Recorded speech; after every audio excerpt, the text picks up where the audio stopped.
شکوہ ہو سکتا ہے پارلیمان میں بیٹھے لوگوں کو، بالکل ویسے ہی جیسے پارلیمان سے باہر عوام کو شکوہ ہو سکتا ہے. تو کبھی پارلیمنٹ نے اپنے ساتھ کنٹمپٹ کو جوڑا نہیں ہے دنیا میں اس طرح سے، یہاں اس کی ضرورت کیوں پیش آ رہی ہے؟ بہت شکریہ، بہت اہم سوال ہے. ہم نے کبھی بھی پارلیمنٹ کو توقیر نہیں دی اور اس کی توقیر نہیں کی. ہم نے ہمیشہ پارلیمنٹ کو انڈرمائن کیا ہے، اور اس وقت پارلیمنٹ جس طریقے سے اپنا اصرار کر رہی ہے، اپنا اثبات کرنا چاہ رہی ہے، جس طرح سے اپنے آپ کو اسرٹ کرنا چاہ رہی ہے، وہ طریقہ بھی کسی طور پر مناسب نہیں ہے. میرے خیال میں کہ ہمیں ساری صورتحال کو ریویو کرنا چاہیے. یہ سارے کا سارا آوا جو اس وقت سیاسی آوا ہے، یہ بہت زیادہ خراب، بہت زیادہ بگڑا ہوا ہے، اور اس کو بگاڑا گیا آمدن عملاً.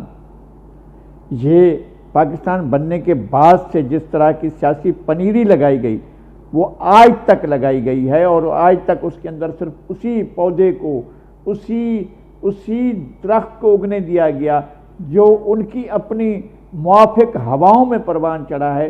نہ موافق کسی کو بھی، کوئی بھی ہو، کسی طرح کا بھی ہو، ایون قائد اعظم کے ساتھی بھی ہوں. مادر ملت محترمہ فاطمہ جناح کو غدار کہا گیا. قائد جس نے لاہور کی قرارداد پیش کی اس کو غدار کہا گیا. نہ صرف کہا گیا بلکہ آمدن ان کی حکومت کو 3 مہینے سے بھی کم عرصے میں برخاست کر دیا گیا، جس نے 70% کے قریب جو ہے میجورٹی حاصل کی تھی ہاؤس کے اندر. ایسٹ پاکستان کے اندر مولوی اے کے فضل الحق کو غدار بھی کہا گیا، خائن بھی کہا گیا، ڈاکو بھی کہا گیا. اور اس کے بعد سے لے کر اب تک جو سیاست میں فعالیت ظاہر کرے اس کا قد کاٹ دیا جاتا ہے، اس کو بے توقیر کیا جاتا ہے، اس کی جو ہے وہ اس کو بے اہمیت کر دیا جاتا ہے. یہ ہمارا ایک وتیرہ ہے ہماری پاکستان کی طاقتور اسٹیبلشمنٹ کا، جو آج تک کسی کے ہاتھ میں نہیں آ سکی، جو آج تک کسی کی بات نہیں سن پا سکی ہے. ہر طرف کی ہوائیں وہیں سے چلتی ہیں، ہر طرف کی صورتحال وہیں سے پیدا ہوتی ہے، اور باقی جتنے بھی لوگ، افراد، ادارے، انسٹیٹیوشن جو بھی ہیں وہ سب اس کے دائرہ، اس کے چاروں طرف طواف کرتی ہے اور اس کے گرد گھومتی ہے. لغاری صاحب آپ نے میرا خیال ہے 75-76 سال کی تاریخ کو یہ 2 منٹ میں سمو دیا. اس سے بہتر الفاظ میں بیان نہیں کیا جا سکتا تھا، اور انتہائی معتدل اور میانہ آپ نے رائے پیش کی ہے دونوں طرف سے، یعنی دونوں طرف کی جو غلطیاں. یہ فرمائیے گا سر، یہ جو سوچ ہے، ایک سوچ ہے پوری دنیا میں عوامی نمائندوں میں پائی جاتی ہے، منتخب نمائندوں میں، کہ ہم اعتماد کا ووٹ لے کر آئے ہیں لوگوں کے، ہم کسٹوڈین ہیں پبلک ٹرسٹ کے، اور ہمارا ایک ایک لمحہ جو ہم اس کسٹوڈین کے طور پہ گزاریں گے ہم اس کی جواب دہی کے پابند ہیں لوگوں کو.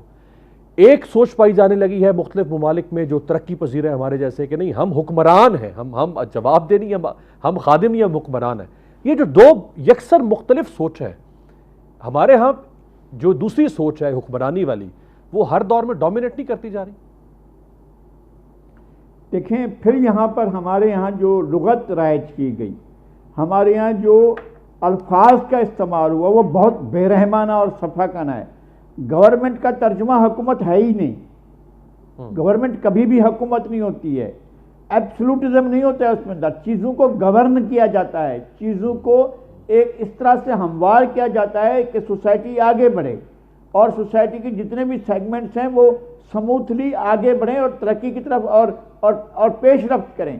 یہاں گورنمنٹ کا مطلب، یہاں اگر حکومت کیا جاتا ہے تو حکومت کا مطلب یہ ہے کہ اس کے ہاتھ میں ڈنڈا ہو، طاقت ہو، ایبسولوٹ طاقت ہو، اور اس کا بے رحمی سے استعمال کرے. ہمارے یہاں جب پارلیمنٹ کے ذریعے ایگزیکٹو تشکیل پاتی ہے تو وہ جوکر ہوتی ہے. وہ ایگزیکٹو جو تشکیل پاتی ہے وہ حکمران نہیں ہوتی ہے. ہمارے معنوں میں بھی وہ بھی چیزوں کو ریگولیٹ کرنے والی نہیں ہوتی ہے، گورن کرنے والی نہیں ہوتی ہے.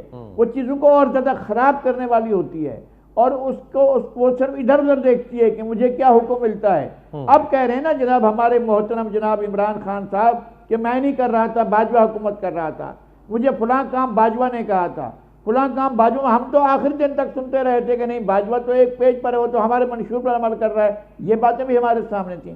ہم یہاں سے شروع کرتے ہیں اور پیچھے جاتے ہیں. جتنے بھی حکمران رہے ہیں جو سر بلند ہوا اس کا سر کاٹ دیا کیا ہے، چاہے وہ کوئی بھی ہو، چاہے وہ لیاقت علی خان ہو، چاہے سہروردی ہو، چاہے ذوالفقار علی بھٹو، چاہے بے نظیر بھٹو، جو بھی سر بلند ہوا اس کا سر کاٹ دیا گیا۔ باقی جو سب مصب ہیں، جو گھٹنے ٹیک کر دو زانو ہو کر اپنی ناک رگڑتے ہیں، ان کو دل سے لگایا جاتا ہے، جب چاہا استعمال کیا ورنہ پھینک دیا۔ یہ اپنے ان کے مرضی کی بات ہے، جب چاہیں جس طرح چاہیں استعمال کریں۔ بالکل صحیح۔